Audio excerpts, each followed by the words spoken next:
Welcome back to Out Here in the Garage. Today I'm working on this 1964 Ford Fairlane 500 that we've visited several times. Remember, we're working on the floor pans. That's coming along. We'll do another video on that soon. But today I wanted to do some sanding on this quarter panel. And I don't know if you can see it or not, but I used that metal treatment on it like we've talked about before. And I'm going to sand it off, see what I got, get it prepped to get some primer on here. I need to order some primer tomorrow. I'm going to use epoxy as my base. It's a direct metal epoxy that the last I got was from Summit Racing. They had a good price. It's a good product. I like the way it goes on, and I've hit it with like 8 grit sandpaper on what I'm doing right now, and it doesn't cut it right off. So it's adhered to the metal. But I want to do some sanding. I've been using an air sander, but my 2 or 3 horse air compressor bit the dust. I got another one. The old one was 110. I got a 220, so I'm going to run me a new circuit. I got a little pancake compressor. I'm trying to run a DA with it, and you get it all the way pumped up, and you can run for just a few seconds, and it runs out of air. So I've heard about people using electric DAs, electric sander, and so I decided, hey, I'm going to look for one. So I had a package come in today, and it's pretty simple. It says orbital sander, and it's electric. Got it from Amazon. So I cut it open, but let's take it out of here and see if it'll work.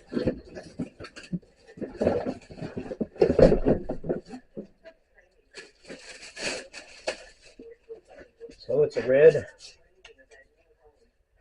sander with 2 handles. It's supposed to be variable speed. We'll see how that works out. That's just a single speed there. I had to figure out where the variable is supposed to be. And it is, it's got the hook and loop pad on it.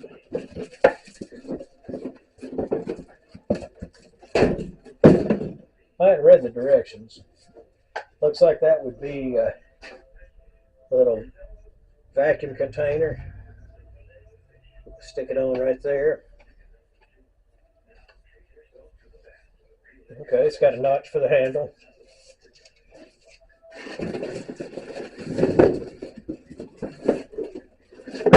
And it came with some paper. We'll see how this paper does. The whole thing's made in China.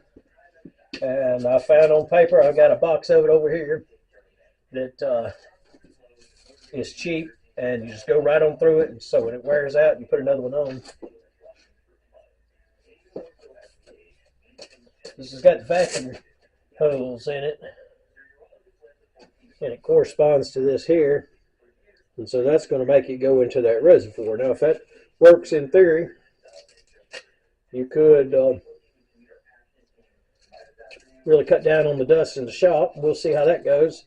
And I think you could also hook a vacuum cleaner hose to that, so that'd be handy.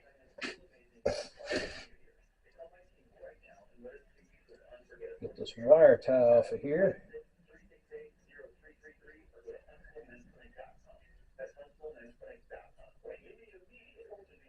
Easier said than done.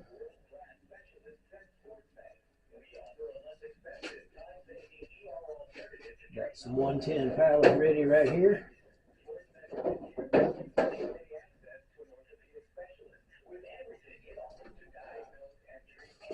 Put on some ear protection.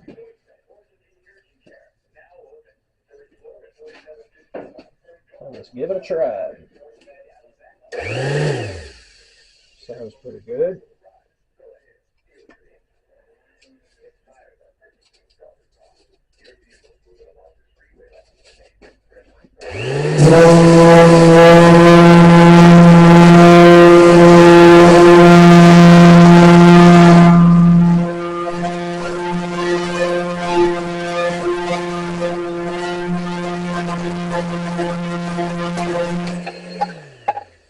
Okay, we've already lost the container off of it.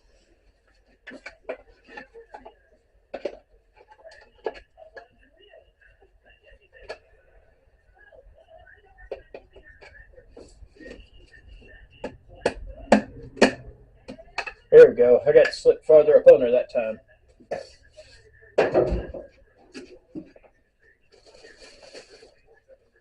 I know when I ordered it, it said it was variable speed.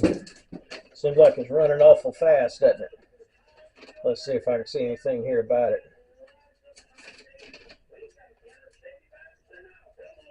Always read the directions. Any of y'all bought one of those ovens off of the Food Network, or maybe it was the Shopping Network? Remember that one called Set It and Forget It? Or that was their slogan about it. Ron soda, you know, Ron Code.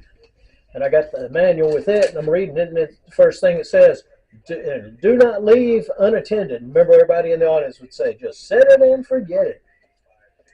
Rotational speed knob wheel. Let me find that.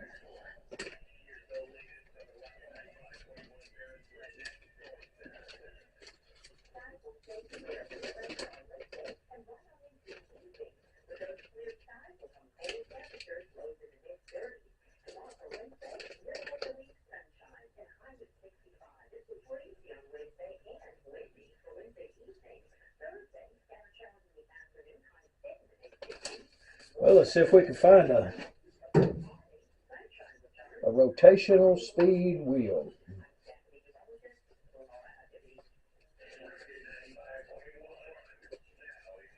Aha. Just had to look a little harder. Okay. Good. The handle's adjustable, so you get it where it's comfortable for you. We'll just stick it straight out. Okay, and here's a little wheel. Can you read this? It says max. Well, I don't believe I get it come in focus. But it's 1 through 6 and max, so I'm going to cut it down to about 3. And we'll see what it does. It's kind of noisy, so I'm wearing some ear protection. I don't know how it's going to come across on the video, but if you ain't making noise, you're not doing anything. Not really. A lot of things to do in a car don't make a lot of noise.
Alright, you should be able to see that this is starting to sand down to the bare metal, looking pretty good.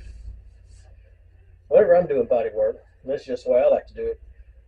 I work on one panel, and so this is a panel, but I'm breaking it down into multiple sections. Like this here has a body line here, so the sander is stopping there. So I'm going to go ahead and try to get this whole strip all the way down, sanded down before I move to another section. This is the worst up here. It's got some heavier rust where the paint had gone down. But this here did still have original paint on it when I started stripping it. This had straight enamel. This is old enough, 1964, that it had straight enamel. And then sometime in 65, I think it was, maybe before the 65 model year, they transitioned to acrylic enamels. All right, let's put these earmuffs on and do a little more sanding.